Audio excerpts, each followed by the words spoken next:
तस्वीरें आप देख रहे हैं जहां इस वक्त चमोली की डीएम स्वाति एस भदौरिया पहुंची है मौके पर और लगातार स्थिति का जायजा वो खुद मौजूद रहकर ले रही है। आपको बता दें कि ये वही सुरंग है जिसमें फिलहाल ये अनुमान जताया जा रहा है कि 30 से ज्यादा लोग इसमें फंसे हुए हो सकते हैं, जिन्हें निकालने का प्रयास किया जा रहा है। तो एनडीआरएफ एसडीआरएफ की टीमें लगातार कल से वहां पर लगी हुई है और राहत बचाव का कार्य लगातार जारी है। खुद सीएम त्रिवेंद्र सिंह रावत घटनास्थल पर मौजूद रहकर पूरी स्थिति का जायजा ले रहे हैं। पल पल की अपडेट्स वो लगातार ले रहे हैं। तो 2 से 2.5 किलोमीटर की ये सुरंग मानी जा रही है जिसमें कई लोगों के फंसे होने की आशंका है। माना ये भी जा रहा है कि कई लोग इसमें इसके मलबे में फंसे हो सकते हैं।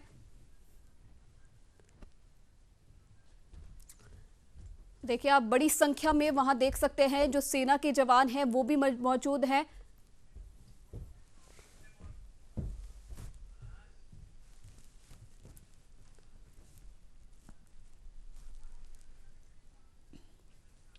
तो अभी तक का फिलहाल अपडेट आपको बता दें कि 100 मीटर तक अंदर फिलहाल जो सैनिक हैं जो लगातार इस पूरे राहत बचाव कार्य को निष्कर्ष दे रहे हैं, इसमें लगे हुए हैं, वो 100 मीटर अंदर तक पहुंच चुके हैं और लगातार खुदाई का काम जारी है ताकि सुरंग में जो भी जिंदगियां हैं उन्हें बचाया जा सके।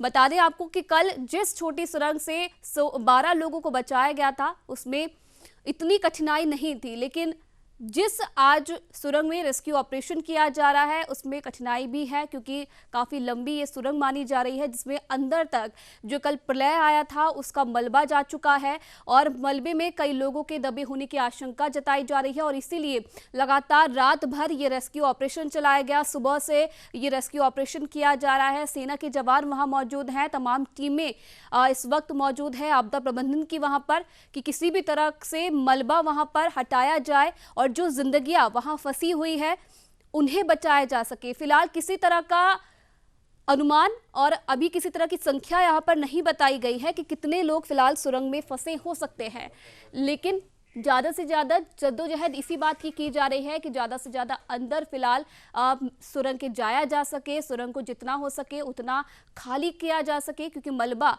भारी मात्रा में वहां पर मलबा कल प्रलय जो आया था उसका बना हुआ है, जिसे साफ करना, जिसे हटाना एक चुनौती जो टीम है आपदा प्रबंधन की उनके लिए भी बनी हुई है।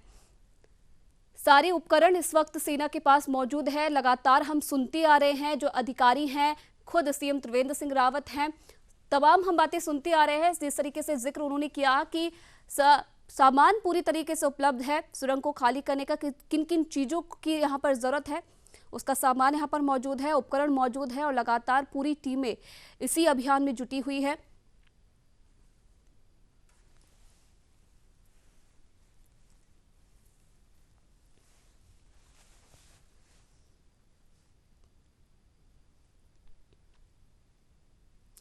खुद डीएम और सीएम जो हैं प्रदेश के त्रिवेंद्र सिंह रावत वो इस पूरी स्थिति पर नजर बनाए रखे हुए हैं। कल जब ये पूरी आपदा हुई थी, जल प्रलय ये हुआ था, तब खुद सीएम मौके पर पहुंचे थे, घटनास्थल का उन्होंने जायजा लिया था और रात तक वो वहां मौजूद थे। पल पल की अपडेट्स वो लोगों को दे रहे थे और संयम बरतने की भी यहाँ पर प्रदेशवासियों से वो अपील कर रहे थे कि किसी भी तरह की अफवाह वो ना फैलाएं, घबराने की कोई ज़रूरत नहीं है। लगातार ढांढस वो बंधा रहे थे। लेकिन राहत की बात थोड़ी बहुत ये है कि सुरंग को खाली कराने का काम लगातार किया जा रहा है। 100 मीटर अंदर तक जो टीमें हैं वो पहुंच चुकी है, कामयाब हो चुकी है पूरे सुरंग को खाली कराने में।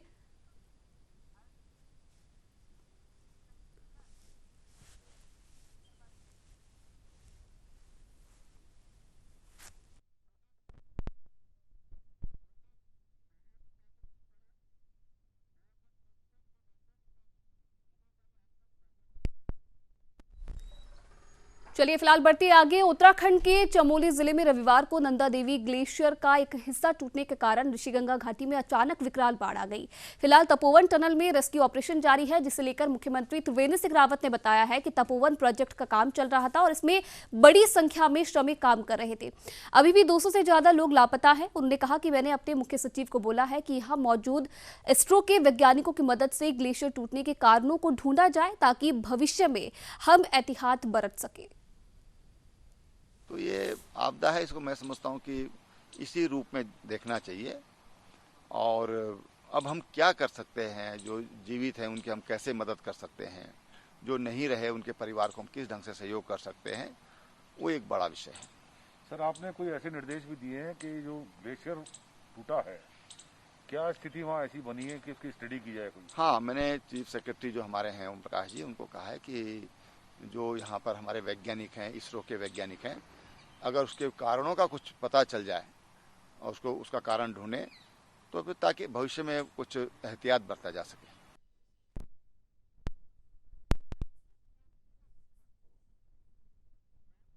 बैंड के बाद होंगे, ये हम लोग का अनुमान है। अभी कम्युनिकेशन एस्टैब्लिश नहीं हुआ है, तो किस तरह से हम ये डिसिल्टिंग करें, किस तरह से मलबा और तेजी से निकालें, इसका हम लोगों ने डिस्कशन किया है अपने पदाधिकारियों के साथ। तो we shall do it. Bharat सरकार की तरफ से इसमें नजर बनाया हुआ है। हाँ जी हाँ, और उसके अलावा एक काम और हम करेंगे, जो कि हमने अपने सब पदाधिकारियों को कहा है, जहाँ कहीं भी हम हैं वहाँ पर हम जितने रिवर वैलीज के जो ग्लेशियर्स हैं उसको मॉनिटर करने की हम व्यवस्था करेंगे। या तो हम रिमोट मॉनिटरिंग करें, उसमें इंस्ट्रूमेंट्स लगा करके, या नहीं तो उसके आसपास पोस्ट रखें।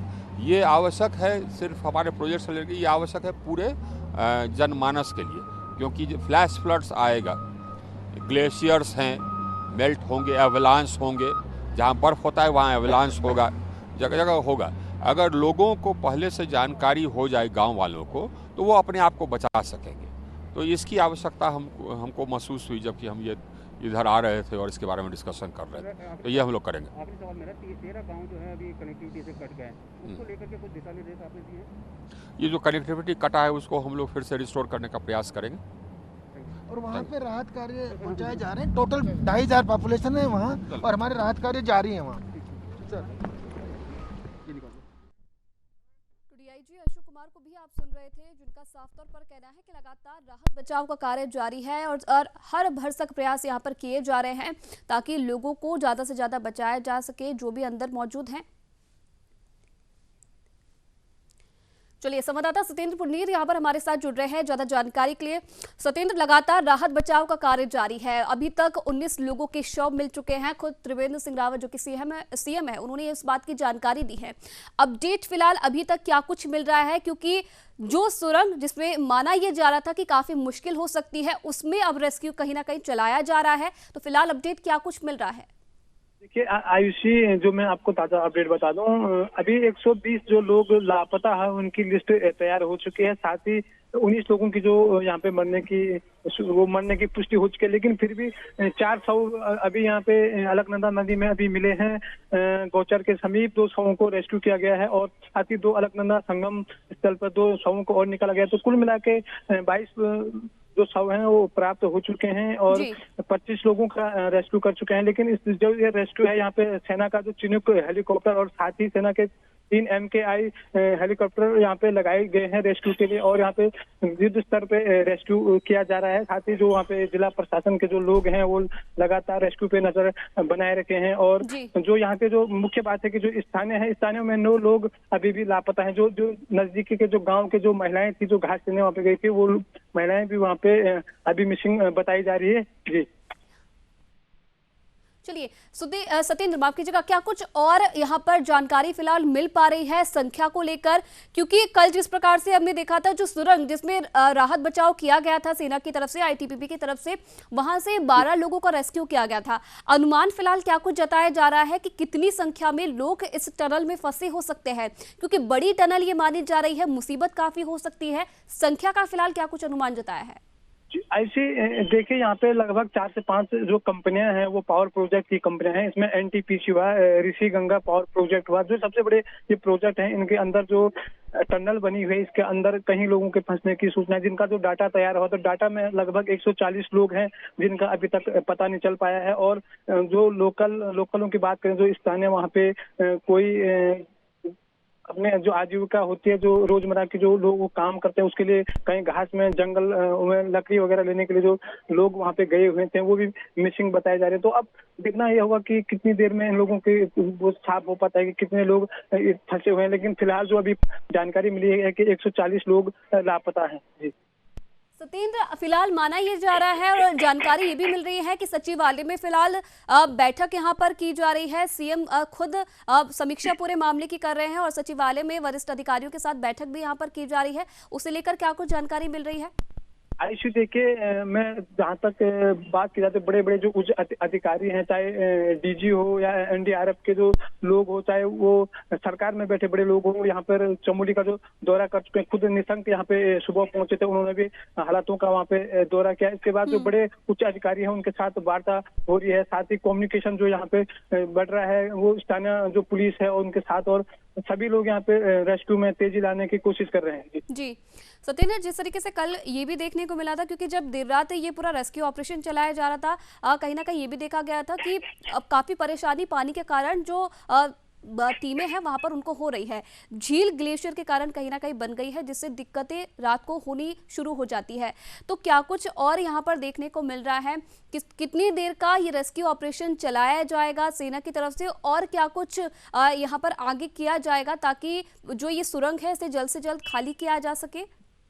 आयुषी, देखिए, रात को अंधेरा, क्योंकि वहाँ पे घाटी है, तो घाटी में तय तौर पे अंधेरा होता, तो अंधेरे में रेस्क्यू करने में काफी दिक्कतें आ रही थी। फिलहाल जो झील से जो पानी, जो ग्लेशियर से पानी आया, उसके बाद वहाँ पे एकदम से खाई बन गई और मलबा इतनी ज्यादा मात्रा में है कि वहाँ पे रेस्क्यू करने में काफी दिक्कतों का सामना आर्मी और एनडीआरएफ, आईटीबीपी, चाहे सभी को वहाँ पे परेशानियों का सामना करना पड़ा। फिलहाल मेरे यहाँ तक लगता है 4 से 5 घंटे और वहाँ पे रेस्क्यू करने में, रेस्क्यू पूरा होने में टाइम लग सकता है, क्योंकि मलबा बहुत भारी मात्रा में है। टनल बंद हुई है, टनल को वहाँ पे खोला जा रहा है। टनल के अंदर जो लोग फंसे हुए हैं उनको सुरक्षित निकालने की सबसे बड़ी प्राथमिकता होगी, क्योंकि जितनी क्षति हो उसको कितना कम किया जा सकता है, इसके लिए काफी प्रयास वहाँ पे सेना और आईटीबीपी के लोग कर रहे हैं। साथ में एनडीआरएफ के लोग भी वहाँ पे बड़ी मशक्कत के साथ लोगों को जिंदगी बचाने में लगी हुई है। बिल्कुल सत्येंद्र, चलिए, जहाँ पर ये पूरा कार्य चल रहा था, प्रोजेक्ट चल रहा था और मजदूर वहाँ पर काम कर रहे थे, उनके लापता होने की खबरें मिल रही है। कहीं ना कहीं ये भी जानकारी मिल रही है कि जो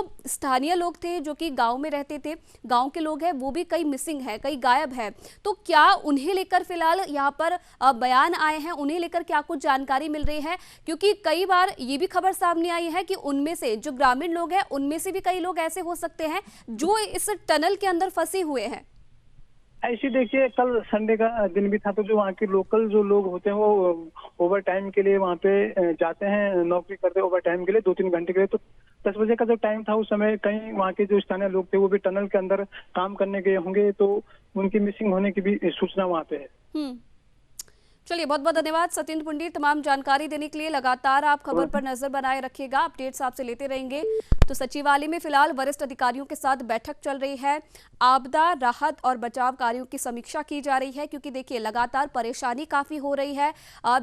जिस टनल को अब खाली करने के प्रयास किए जा रहे हैं, उसमें भारी दिक्कत कहीं ना कहीं सेना को हो रही है, क्योंकि मलबा जो कल ग्लेशियर के टूटने से भरा है उसके अंदर, उसे खाली करने में, उसे निकालने में काफी दिक्कत हो रही है। किस तरीके से अब आगे सेना और जो तमाम टीमें आपदा प्रबंधन की वहां पर मौजूद है, अब कैसे वो आगे काम करेंगे, कैसे यहां पर आगे सुनिश्चित यहां पर किया जाएगा, जो लोग वहां अंदर मौजूद है उन्हें कैसे बचाया जाएगा, इसके लिए अब प्री प्लान यहां पर बनाए जा रहे हैं। तैयारी, आगे की रणनीति बनाई यहां पर जा रही है कि किस तरीके से अब इस पूरे राहत बचाव कार्य को आगे किया जाएगा, आगे अमल पर इसे लाया जाएगा, और जो लोग, जिन लोगों की जिंदगी अंदर फंसी हुई है, उन्हें फिलहाल कैसे बचाया जाए, पहली प्राथमिकता यही है।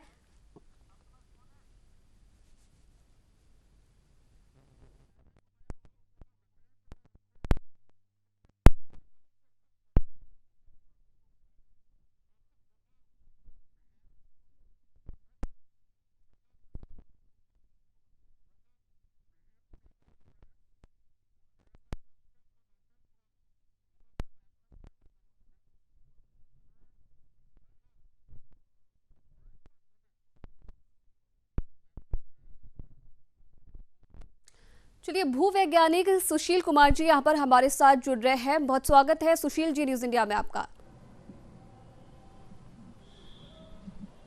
हाँ, थैंक यू जी सुशील जी, जिस तरीके से कल उत्तराखंड के लिए एक बहुत ही मुश्किल की घड़ी सामने आई, 2013 के बाद शायद ही ऐसा कोई मंजर था जो वहां के लोगों ने देखा होगा। एक मुश्किल की घड़ी अभी भी बनी हुई है क्योंकि कई लोगों के फंसे होने की संख्या फिलहाल अभी मानी वहां पर जारी है। भूवैज्ञानिक सर आप, क्योंकि देखिए एकदम से ये आपदा आई है, जल प्रलय आया है जिसका किसी को अंदाजा नहीं था। ग्लेशियर टूटा है, कहीं ना कहीं लोगों के दिलो दिमाग में ये सवाल भी आ रहा है कि आखिरकार कैसे ये पूरी घटना हुई है और किस तरीके से अब आगे इस सब चीजों को देखा जाएगा। सर पहले तो यही सवाल है आपसे कि क्या कुछ इसके पीछे आप कारण मानते हैं?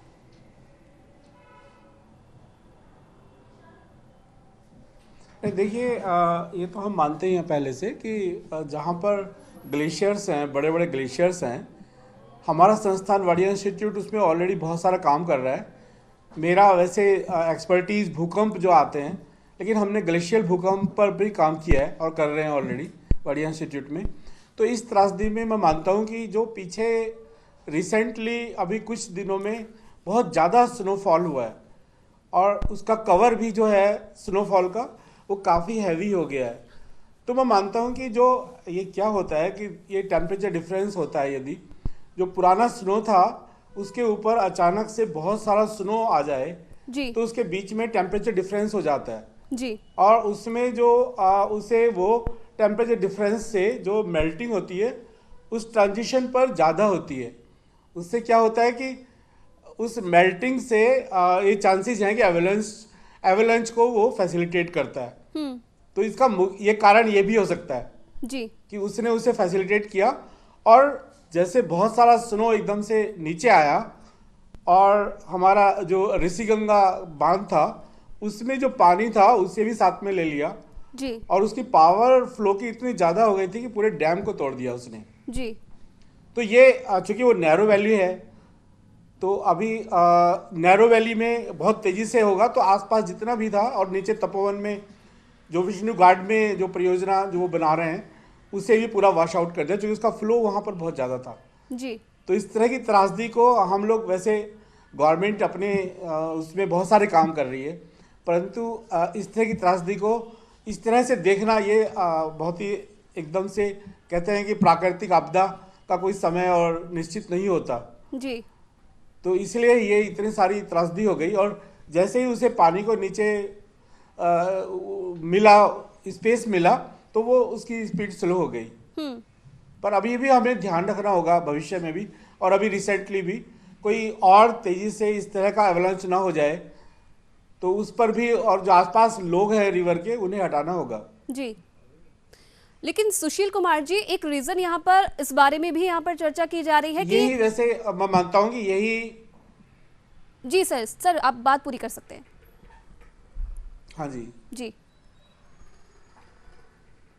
नहीं, ये बेसिकली तो हमें इसमें क्या ध्यान रख सकते हैं और कि यही ध्यान रख सकते हैं कि जो इस तरह के स्टोरेज हैं वहाँ पर जो जहाँ भी वाटर स्टोरेज हैं और उनके पीछे हैवी स्नो है, तो हमें और भी स्टोरेज में ध्यान रखना पड़ेगा आगे कि कहीं वो फ्लैश होकर उसमें आए और वो स्टोरेज पूरा नीचे आए, तो हमारे पास में प्रोटेक्शन के लिए कुछ सुरक्षा वॉल्स होनी चाहिए, कुछ इस तरह का प्लानिंग करना पड़ेगा ताकि भविष्य में और आगे चूँकि जो दुर्घटना हो चुकी है वो उसमें तो अभी जब सबसे इम्पोर्टेंट है कि जो लोग फंसे हैं उन्हें बचाया जाए, परंतु आगे इससे भविष्य में घटना ना हो तो उसका ध्यान रखना पड़ेगा, पूरे मॉनिटर करना पड़ेगा। जितने भी इस तरह की जो सुपर ग्लेशियल लेक्स बन जाती हैं मेल्टिंग से, उनका पूरा ध्यान रखना पड़ेगा।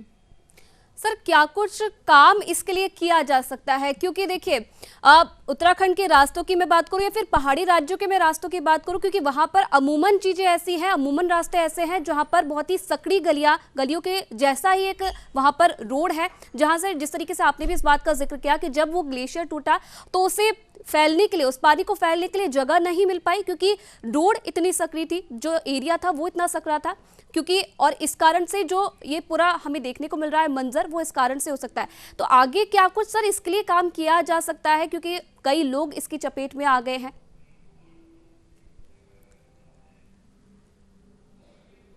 देखिए, इस तरह से जो मैंने बताया, ये वैसे घटनाएं बहुत एकदम से बहुत सारी घटनाएं ऐसे नहीं होती, कभी कभी ऐसी घटना हो जाती है। और ऑलरेडी वहाँ पर एक डैम था जो उसे प्रोटेक्ट कर सकता था, लेकिन उसकी पावर और उसका साइज इतना बड़ा था कि उसने उस डैम को तोड़ दिया। तो हमें क्या करना चाहिए?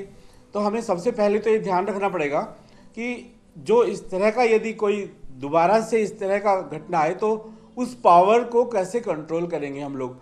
तो हम सब्सिक्वेंटली कुछ किलोमीटर पर एक दो डैम जो बना रहे हैं हम लोग, वो पावरफुल, ताकि इस इतने प्रेशर को सह सकें, उस तरह का कंस्ट्रक्शन करना पड़ेगा वहाँ पर जी। और नीचे जहाँ पर फिर वो इस तो चूँकि जहाँ नैरो है वहीं पर ये जरूरी है, बहुत जरूरी है जी। और सर तो हम अगर इस तरह की घटना से एटलीस्ट ह्यूमन लाइफ्स का जो लॉस हो रहा है उसे बचा सकते। जी बिल्कुल सर। और कहीं ना कहीं जिस प्रकार से प्रोजेक्ट्स पर वहां पर काम किया जा रहा है अलग अलग एरियाज में, कहीं ना कहीं इससे पहले कई बार इस मामले को भी उठाया जा चुका है, कई बार ये बातें भी कही जा रही है और एक मिथ भी यहाँ पर बना हुआ है कि जब भी प्राकृतिक चीज़ों से यहाँ पर छेड़छाड़ की जाती है अमूमन ऐसी चीज़ें कहीं ना कहीं देखने को मिलती है। और कई बार इसे लेकर सुप्रीम कोर्ट तक ये बातें गई है कि ऐसी जगहों पर इन तमाम प्रोजेक्ट्स का काम नहीं करवाना चाहिए। सर इसमें कितनी सहमति जताते हैं आप कि कहीं ना कहीं जिस तरीके से प्राकृतिक चीजों के साथ यहाँ पर छेड़छाड़ की जाती है उसका भी असर इन तमाम चीजों में देखा जा सकता है? यदि हमें देखिए, देश में हमें आगे जाना है तो हमें सारे जो नए सोर्सेज हैं ऊर्जा के उन्हें तो तलाशना ही पड़ेगा। अभी उन्होंने ऑलरेडी जो डैम था वहाँ पर काफ़ी, मैं देख रहा था जैसे काफ़ी मजबूत डैम एक था जिसे उसने तोड़ा है। तो हमें काम तो करना ही पड़ेगा, क्योंकि हमें अभी हमारा ऑल वेदर रोड का काम चल रहा है, ये काम तो चलेंगे ही, लेकिन हमें बचाव के लिए थोड़ा सा और सोचना पड़ेगा कि जैसे वो डैम बना था उसके सब्सिक्वेंट एक और डैम पावरफुल होता, और हम लोग ऐसा प्लान कर सकते हैं कि वो इतना पावरफुल हो कि उसे एस्टिमेट हमारा जो था वो थोड़ा कम था कि उससे ज़्यादा पावर नहीं आ सकती, पर यदि हैवी एवलांच हो जाए तो उसके लिए हम बना सकते हैं। ऐसी कैपेबिलिटी हमारे पास में है कि हम लोग और शक्तिशाली वहाँ पर एक निर्माण करें उस सकरी वैली में, ताकि पानी को वो स्टोर कर सके। जी जी सर, क्योंकि तापमान को लेकर भी लगातार बातचीत यहाँ पर की जा रही है, क्योंकि जिस तरीके से कल ये ग्लेशियर टूटा है और आपने भी कहीं ना कहीं रीज़न बताया है कि जो नीची सतह है ग्लेशियर्स की वो अब पिघल रही है। इस बार ज़्यादा बर्फबारी पहाड़ों में देखने को नहीं मिली है और अभी भी अनुमान जताया जा रहा है कि जो ऊपरी सतह पर जितनी भी बर्फ मौजूद है वो धीरे धीरे अब पिघल रही है, क्योंकि मौसम में लगातार बढ़ोतरी भी नजर आ रही है। अब आगे जाकर कितना सचेत रहने की यहाँ पर ज़रूरत है फिलहाल?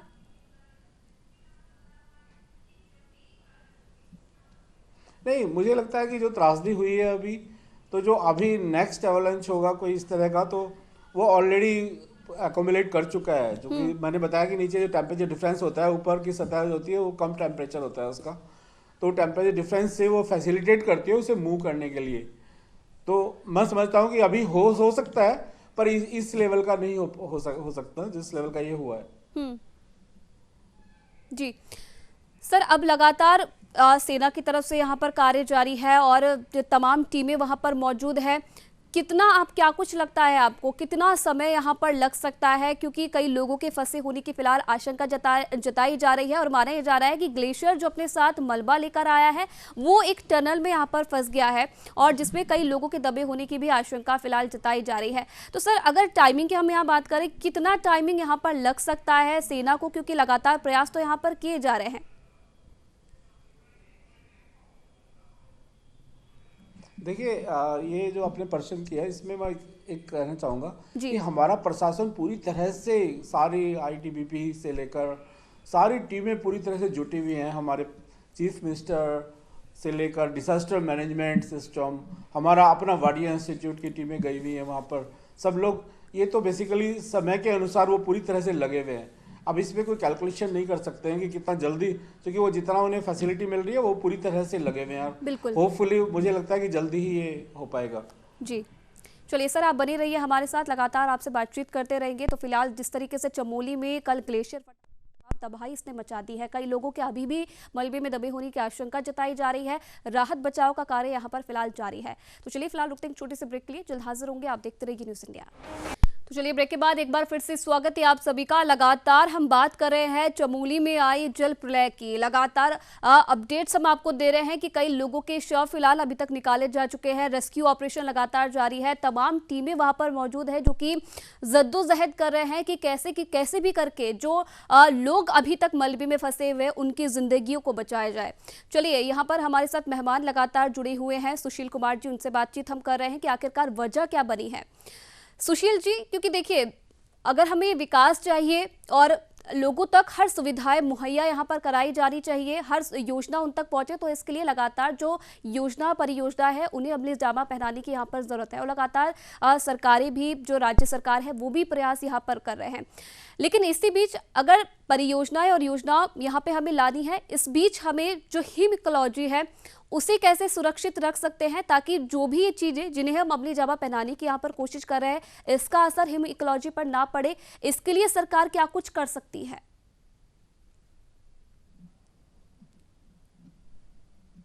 तो देखिए, यदि कंसर्न जो अभी रिसेंट त्रासदी है हम उसके बारे में बात करें तो मैंने बताया कि हमें ये कैलकुलेट करना पड़ेगा पूरा कि कोई पीछे से कितना फोर्स आ सकता है ताकि हम जो अपना स्ट्रक्चर बनाए डैम का, उसे वाटर जो हम स्टोरेज कर रहे हैं उसमें जो लेक्स बन रही हैं तो उससे जो लेक्स बन रही है वो ब्रस्ट ना कर जाए।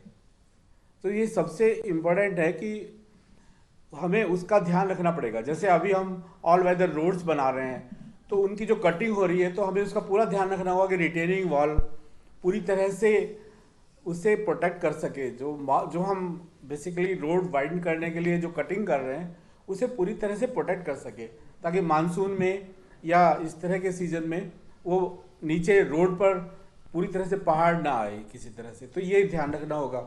और हमें ये भी बहुत ध्यान रखना होगा कि जो हम डैम्स कंस्ट्रक्ट कर रहे हैं तो उनके और जो हमारे अभी प्रेजेंट चाहे वो सुपर ग्लेशियर लेक्स हैं या जो झीलें बनी हुई हैं वहाँ पर, उनके पीछे जो मास है, जो हैवी स्नो है उसके ऊपर काफ़ी हाइट वाला, तो उसे हमें ध्यान रखना होगा कि कहीं वो उसमें लेक्स को सुनामी ना बनाए दोबारा से। तो ये पूरी एनालिसिस वैसे गवर्नमेंट कर रही है। हमारा इंस्टीट्यूट, वाडिया इंस्टीट्यूट, इसमें पूरी तरह से जुटा हुआ है जी। वो पूरे उन्हें लेक्स इन्वेंट्री भी बनाई पूरी तरह से, एक हमारे निदेशक महोदय उसमें इन्वॉल्व है। तो उसे अब इम्प्लीमेंट जो करना है वो गवर्नमेंट को देखना होगा कि पीछे से जो हमारा डिजास्टर मैनेजमेंट है ये देखे कि इस तरह का यदि घटना हो जाए तो वो, या फिर कोई बड़ा अर्थक्वेक आ जाए तो बड़े भूकंप में क्या होता है कि जो एक्सेलरेशन होता है वो 1G से एक्सीड कर जाता है और जो भी लिक्विड हो या जो लूज मटेरियल है वो हवा में आ सकता है। तो वो उसे सुनामी का कारण ना बने दोबारा से पहाड़ों में। तो हमें ये बहुत ध्यान रखना होगा।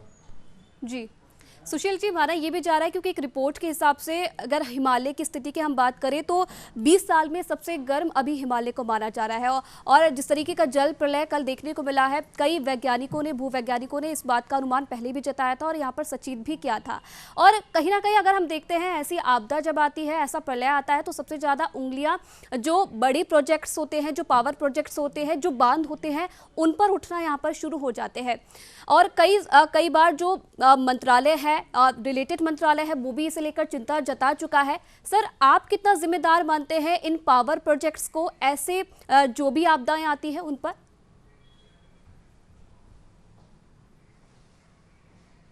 देखिए, जब भी कोई प्रोजेक्ट बनता है तो उसमें सबसे पहले वो इसी बात का आकलन करते हैं कि उससे किसी तरह की प्राकृतिक दुर्घटना ना हो। तो ये कहना तो गलत होगा कि कोई उंगली उठाना, क्योंकि ये जो घटना हुई है ये सामान्य घटना नहीं है, ये असामान्य घटना है। इस तरह से एकदम से एवलांच हो जाना, तो लेकिन इसका अब चूँकि ये घटना घटी है तो ये पूरा ध्यान रखना होगा। जो पावर होता है उन्होंने इतना एस्टिमेट कैलकुलेट ना किया हो कि इतना बड़ा मास भी आ सकता है जो पूरे ब्रिज को ही एकदम से तोड़ सकता है। नहीं तो उन्होंने इसे प्रोटेक्ट करने के लिए पूरी तरह से बहुत मजबूत एक डैम वहाँ ब्रिज बना रखा था ताकि उसे पानी इस तरह से आए तो वो तेज़ी से नैरो पैसेज में ना जा पाए और पूरी तरह से उसका फ्लो जो है, उसका स्पीड रेट जो है बहुत तेज़ी से ना बढ़ जाए। इसका इंतजाम किया हुआ था उस प्रोजेक्ट में भी। लेकिन अभी ये देखना होगा कि उससे 10 गुना भी पानी आ जाए तो हम उससे बचा पाएँ अपने आप को। तो ये इम्पोर्टेंट है इस समय नए सिनेरियो में। अब थोड़ी नई नज़र से देखना पड़ेगा और हमें रीएवेल्युएट करना पड़ेगा अपने पैरामीटर्स को, क्योंकि कोई भी जब बड़ा प्रोजेक्ट बनता है तो ये सारे पैरामीटर्स एवेल्युएट करते हैं कि उसमें किसी का तरह कोई खतरा ना हो, कोई प्राकृतिक दुर्घटना ना हो जाए। तो ये इम्पोर्टेंट है इस समय, उसे रीएवेल्युएट करना। जितने भी पैरामीटर्स हम लोगों ने कैलकुलेट किए हैं, यदि उनसे 10 गुना कोई दुर्घटना या 10 गुनी पावर आ जाए तो वो उसे ब्रेक ना कर पाए। जी, और इसी के साथ ये भी बात सामने आती है सर, क्योंकि कई वैज्ञानिक भी इस बात को मान चुके हैं कि अगर हम कभी भी नदियों के पानी को रोकने की कोशिश करते हैं, चाहे डैम के जरिए या फिर किसी भी प्रोजेक्ट के जरिए, तो वो खतरनाक प्रकृति के लिए हो सकता है। और अभी जिस प्रकार का काम उत्तराखंड में चल रहा है, चाहे 4 धाम के प्रोजेक्ट में मैं बात करूँ, उसमें भी इस बात का कहीं ना कहीं जिक्र यहाँ पर किया गया है कि इससे भी प्रकृति को नुकसान पहुँच रहा है।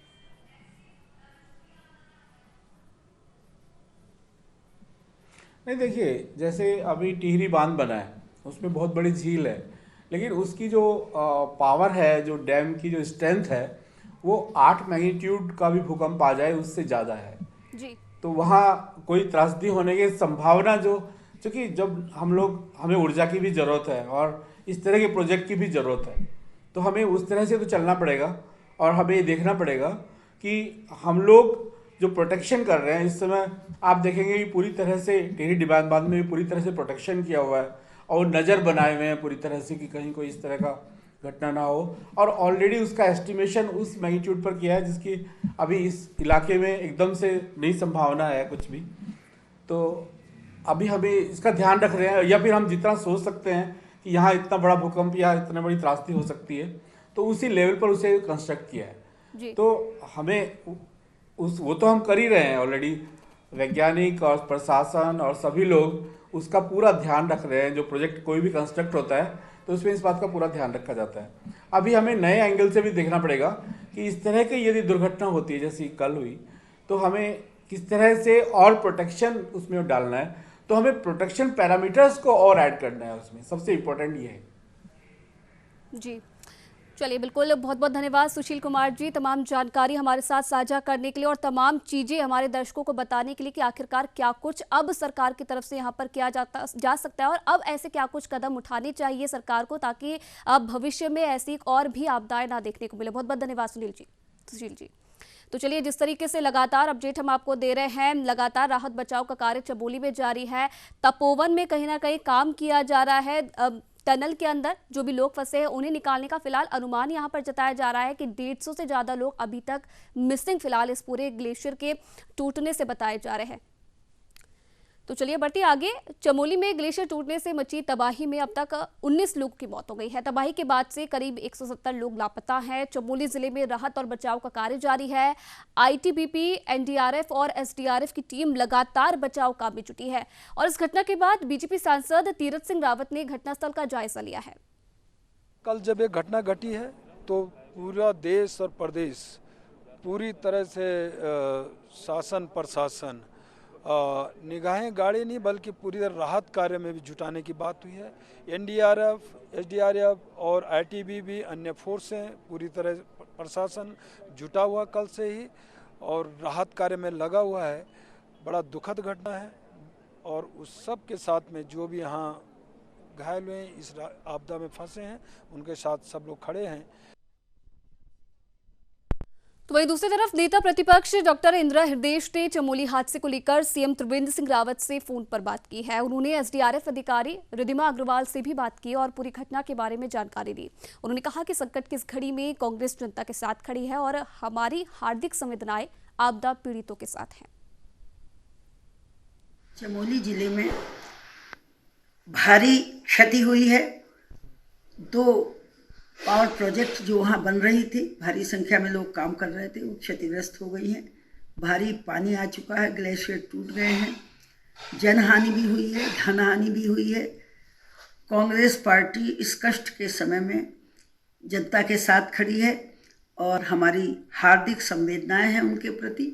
कल तक इसकी स्थिति स्पष्ट हो पाएगी कि कितने लोग इसमें बहे हैं या लापता हैं, इसकी खोजबीन हो रही है। मैंने माननीय मुख्यमंत्री जी से और डीआईजी सभी से बात की और मेरी पूरी संवेदना उन सब लोगों के प्रति है जो चिंतित हैं वहाँ। और हम भी कांग्रेस पार्टी की ओर से और अपनी ओर से अपनी चिंता उनके साथ जोड़ते हैं, उनके साथ हमारी संवेदनशीलता है। ग्लेशियर टूटने से आई भीषण आपदा को लेकर लगातार राहत बचाव का कार्य जारी है। चमोली की जिलाधिकारी स्वाति बतौरिया ने बताया है कि राहत बचाव कार्य की सभी टीमें पूरे तरीके से मुस्तैद हैं और लगातार फंसे हुए लोगों से संपर्क साधने का प्रयास किया जा रहा है।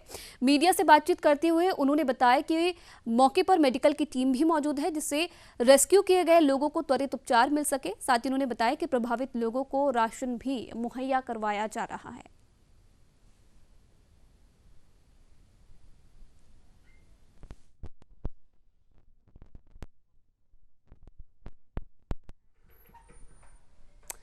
रविवार को चमोली में आई आपदा के कारण मृत लोगों के शोक में आज जोशीमठ का पूरा बाजार बंद रहा। जोशीमठ में आई प्राकृतिक आपदा से कई लोग अकाल ही मौत के मुंह में समा गए और कई लोग अभी भी लापता बताए जा रहे हैं। वहीं रेस्क्यू टीमों का राहत और बचाव का कार्य लगातार जारी है और आपदा में फंसे लोगों को बचाने की कोशिश भी की जा रही है।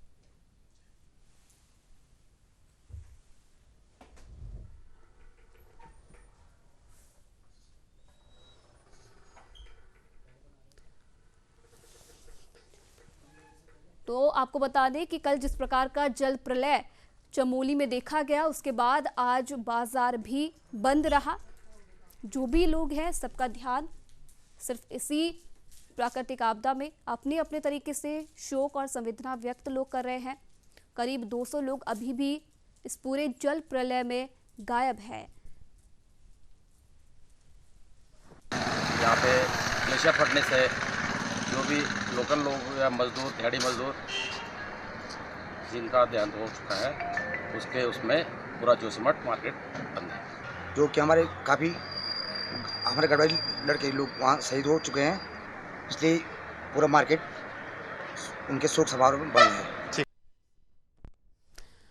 तो देवभूमि में कुदरती आपदा ने फिर से अपना कहर बरपाया है। ग्लेशियर टूट जाने के कारण चमोली में बड़ा नुकसान हुआ, जहां पानी के तेज बहाव में काफी कुछ बह गया।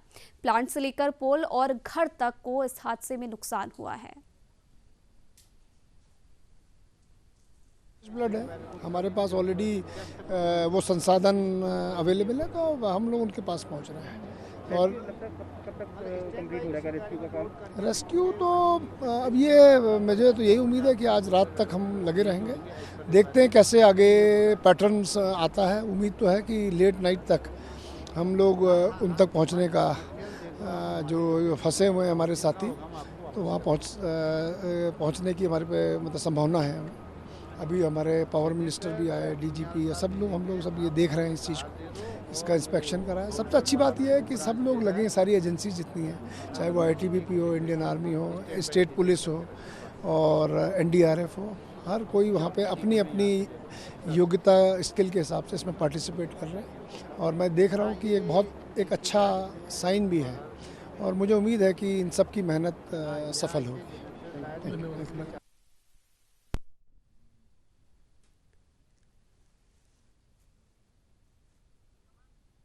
तो ये कुछ देर पहले की तस्वीरें आप देख रहे हैं, जहां राहत बचाव का कार्य लगातार जारी है। हर संभव मदद यहां पर देने की कोशिश की जा रही है सेना की तरफ से, जो आपदा प्रबंधन की टीमें वहां मौजूद हैं उनकी तरफ से, ताकि ज्यादा से ज्यादा लोगों की जिंदगियों को बचाया जा सके। क्या बोले, अब हम तो रूम पे थे साहब, हमें तो कुछ पता ही नहीं लगा हमारे बंदे कहाँ गए। हम जब आए हमें उनको बोले थे, आपके साथ के लोग भी थे? हाँ जी, हाँ जी। कितने लोग थे? 9 हमारे जौन सार के थे और 9 लोग झारखंडी, 19 लोग हमारे ठेकेदार के आदमी थे जो गायब है, अभी तक मिले नहीं। मेरे गांव के थे, एक मेरा भाई था, मुझे मतलब जौन सार के जी, देहरादून। कब से चला है रेस्क्यू? ये जी कल से चल रहा है जी, रास्ते के बाद। हमें फोन आया था, एक हमारे वो सुपरवाइजर था वहाँ पर, उसकी घरवाली का फोन आया था, बोला कि पानी बढ़ गया, पानी बढ़ गया। हमने सोचा पानी कहाँ से बढ़ेगा, मतलब मौसम साहब है, पानी कहाँ से बढ़ेगा। फिर भी मतलब हमारे 5-7 आदमी भेज दिए थे, हम आगे टनल बंद था, फिर टनल में आवाज़ दिया हमने, तब तक हमने बाहर देखा, तब तक नदी से पानी मतलब काफ़ी उछल रहा था। उसके बाद मैं भी भाग गया, बाकी हम दौड़ते दौड़ते ऊपर निकल गए थे। बाकी हमारे बाहर के आदमी सेफ थे, बाकी 14 आदमी या 12 आदमी अंदर टनल में थे, भाई इतने हुआ, बाकी हम भाग गए थे ऊपर। दोपहर से कल सुबह से हम लगे हुए हैं, जब से डिजास्टर हुआ है। एंड कल जो 12 लोग निकले थे उसको भी हमने मेडिकल एड दी है एंड वो 12 ठीक हैं, सेफ़ हैं, स्टेबल हैं। एंड अभी हम जो अंदर जो टनल में और फंसे हुए हैं, जो रेस्क्यू ऑपरेशन चल रहा है उसको कवर करने के लिए हम आए हुए हैं। होपफुली उसमें भी कुछ सर्वाइवर्स होंगे तो हम उसको भी रेस्क्यू करेंगे एंड उसको फर्स्ट एड देंगे। 2 हमारे पुलिस वाले हैं, 11 लोग गांव के हैं और 189 लोग दोनों प्रोजेक्ट पे काम करने वाले बताए गए हैं। जो इन्हीं 202 में से 18 की डेड बॉडी मिल चुकी है और इन्हीं 202 में से 25 से 30 आदमी जो टनल के अंदर हैं, जिनका अनुमान है कितने होंगे, हो सकता है कुछ कम ज़्यादा हों। टनल की स्थिति ये है कि 180 मीटर के बाद एक बेंड है, तो उसमें हमने पूरा मलबा क्लियर करा लिया करीब 80 मीटर का। उसके आगे हमारी मशीनें लगी हुई हैं, जेसीबी वगैरह लगी हैं, तो हमें उम्मीद है कि शाम तक कुछ सफलता हासिल होनी चाहिए टनल। देखिए, रेस्क्यू ऑपरेशन अभी लगातार जारी है। मेन जो फोकस रेस्क्यू ऑपरेशन का है वो जो बड़ा टनल है जो लगभग 2.5 किलोमीटर का है, उसी पर फोकस है। और सभी टीमें, चाहे वो आईटीबीपी की हो, चाहे एनडीआरएफ की हो, चाहे आर्मी की हो, चाहे एसडीआरएफ की हो, सभी उसी में लगी हुई हैं। टनल में समस्या ये है कि मिट्टी बहुत दलदल और मिट्टी बहुत है, तो मिट्टी को क्लियरिंग की जा रही है और इंजीनियरिंग विंग जो आर्मी का है उसमें उन्होंने अच्छा काम किया है और लगभग 1 किलोमीटर से ज़्यादा क्लियरेंस हो चुका है। और उम्मीद है कि जल्द से जल्द हम लोग उस स्थान तक पहुंच पाएंगे जहां हो सकता है लोग जीवित मिले। तो वहीं दूसरी तरफ उधम सिंह नगर के दिनेशपुर क्षेत्र में निजी और सरकारी स्कूल सोमवार से खुल गए हैं। कक्षा 6 से लेकर 11वीं के बच्चे स्कूल जाते हुए नजर आए। वहीं स्कूल प्रशासन पूरी तरह से मुस्तैद भी दिखाई दिया। अधिकांश स्कूल मास्क का प्रयोग करते हुए स्कूल में प्रवेश करवा रहे हैं ताकि सोशल डिस्टेंसिंग का भी विशेष तौर पर ध्यान रहे। वहीं छोटे बच्चों का कहना है कि हम घर में ऑनलाइन पढ़ाई कर रहे थे, लेकिन कुछ ऐसे सब्जेक्ट्स हैं जो हमें समझ में नहीं आ रहे थे। स्कूल खुलने से हमें पूरे तरीके से अब पढ़ाई समझ में आएगी। कृष्णास कॉलेज ने बच्चों की सेफ्टी और सिक्योरिटी के लिए बहुत एफर्ट किए हैं, जिसमें थर्मल स्कैनिंग सबसे पहले की जा रही है बच्चों की। उन्हीं बच्चों को प्रवेश दिया जा रहा है स्कूल कैंपस के अंदर जिनका टेम्परेचर प्रॉपर है। और उसके अलावा हमने क्लासरूम के सेक्शन इस प्रकार से डिवाइड किए हुए हैं कि बच्चे प्रॉपरली दूर दूर सोशल डिस्टेंसिंग को मेंटेन करते हुए क्लासरूम में बैठेंगे। एंड मास्क बहुत इंपॉर्टेंट है इसके लिए। हैंड वॉशिंग, सैनिटाइज़र, एवरीथिंग हमने स्कूल में प्रोवाइड करा रखी है बच्चों के लिए, जिससे कि बच्चे सोशल डिस्टेंसिंग का पालन करते हुए और पढ़ाई करें। लगभग 1 साल बाद हमारा स्कूल खुला है और ऑनलाइन क्लासेस में इतना क्लियर नहीं हो पा रहा था, डाउट्स क्लियर नहीं हो पा रही थी, पढ़ाई इतनी बेहतर नहीं हो पा रही थी जो लाइव क्लासेस में अब होंगी। और मैं सेफ फील कर रही हूँ क्योंकि मास्क कंपलसरी है और हैंड सैनिटाइजर्स भी कंपलसरी हैं। गेट में एग्जिट एंट्री हर वक्त हमारे हैंड सैनिटाइज हो रहे हैं। And research shift, lunch shift भी दो बार कर दी गई है, जिससे सोशल डिस्टेंसिंग हो सकती है। उत्तराखंड में फिलहाल इतना ही। देश दुनिया की तमाम खबरों के लिए आप देखते रहिए न्यूज़ इंडिया।